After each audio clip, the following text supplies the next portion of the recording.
Hi Gen Zs. தலைவர் மாறுவார், தர்பார் மாறுவார், தத்துவம் மட்டுமே அச்சய பாத்திரம். அப்படிப்பட்ட தத்துவத்திற்கு இலக்கணமாக இங்கே வந்திருக்க எல்லா ஜென்சிஸ்க்கும் ஃபர்ஸ்ட் என்னோட ஹேட்ஸ் ஆஃப். இன்னைக்கு தமிழ்நாடு இவ்வளோ நாளாக தமிழ்நாடாக இருந்துச்சு அப்படிங்கிற காரணம், இன்னைக்கு நம்ம ஃபோனை எடுத்தோம்னா 15 செகண்ட் ரீல்ஸை தான் ஸ்வைப் பண்ணுறோம். அதெல்லாம் வச்சுட்டு இன்னைக்கு இத்தனை இளைஞர்கள் இந்த இடத்துல இவ்வளோ கூடி இருக்கீங்க அப்படின்னா அதற்கான பகுத்தறிவு, அரசியல் கற்றுக்கணுங்கிற ஒரு ஆர்வம், இதையெல்லாம் கொடுத்தது நம்மளுடைய இயக்கம்னா யாராலையும் மறுக்க முடியாது. இன்னைக்கு தமிழ்நாடு எல்லா மாநிலத்திலும் கூடயும் ஒப்பிடும்போது நம்பர் 1 இருக்கு. கல்வி, வேலை வாய்ப்பு, பெண் உரிமை, தொழில்துறை எல்லாத்துலேயுமே முதல் மாநிலமாக இருக்குன்னா அது சும்மா எல்லாம் வரலங்க.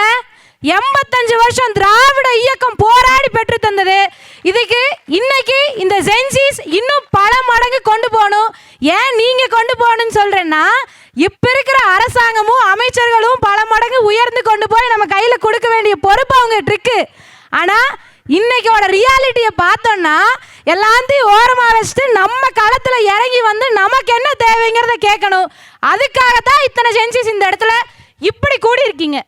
விளையாட்டு துறைன்னு எடுத்துட்டீங்கன்னு வச்சுக்கோங்களேன், இந்த ரம்மி, ஆன்லைன் சூதாட்டம் இதுக்கெல்லாம் எண்டு கார்டு போட்டு ரெட் கார்டு கொடுத்து ஹெலோ இந்தியா, ஒலிம்பியாடுன்னு பல இந்திய அளவில் கிரவுண்ட் அமைச்சு கொடுத்தது நம்மளுடைய எஸ்டிஏடி.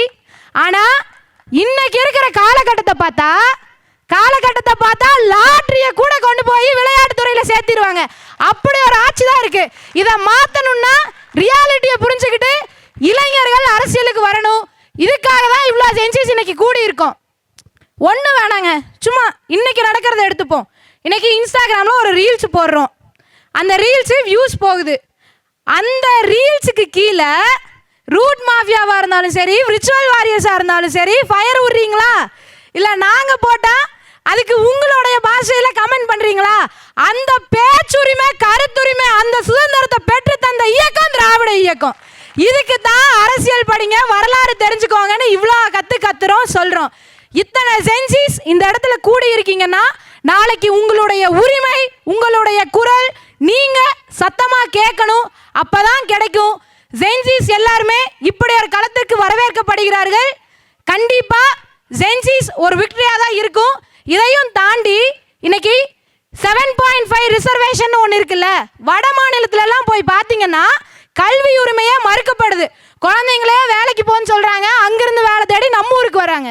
ஆனா தமிழ்நாட்டில் 7.5 ரிசர்வேஷன்ல மருத்துவம் மட்டும் இல்லைங்க, சட்ட படிப்பா இருந்தாலும் சரி, பொறியியல் படிப்பா இருந்தாலும் சரி, இடஒதுக்கீடு கொடுத்து இன்னைக்கு பேருக்கு பின்னாடி சாதி பேர் போட்டிருந்ததை அழிச்சு BA, BL, BE, டாக்டர்னு போடுறோம் இல்லையா, அதை கொடுத்தது இந்த இயக்கம். அதனாலதான் சொல்றோம், தலைவர் மாறினாலும் தர்பார் மாறினாலும் தத்துவம் மட்டும்தான் அச்சய பாத்திரம். அந்த தத்துவத்திற்காகத்தான் காசு வாங்காம எதுவும் இல்லாம இத்தனை கூட்டம் இந்த இடத்துல கூடி இருக்கு. இன்னும் கூடும். Gen Zs have a great victory. Thank you. திமுகவுக்கும் எனக்கு நடுவில் யாரு வந்தாலும் நிர்வாகம் பொறுப்பல்ல. இது கிட்டத்தட்ட ஒரு 3rd கிரேட் ரவுடி பேசுற வார்த்தை. அப்போ இவங்களுக்கும் திமுகவுக்கும் நடுவுல வந்தது யாருன்னா கூட்டணிகள் தான் இருந்தாங்க. நாங்க வெளியே இருந்து ஆதரவு தெரிவிக்கிறோம். நேத்திக்கு அவர் அவமானப்படுத்தினது கூட்டணி கட்சி தான் அவமானப்படுத்திருக்காரு. IUML இருக்கட்டும், VCK இருக்கட்டும். நான் காங்கிரஸை பத்தி பேச நான் தயாராவே இல்லை. ஏன்னா காங்கிரஸை ரொம்ப பெரிய மதிப்பான ஒரு பார்வையில பார்த்தது. நான்லாம் எனக்குலாம் காங்கிரஸ் எல்லாம் அவ்வளவு பிடிக்கும். ஆனா இந்த எலெக்ஷன்ல அவங்க பண்ண விதத்துல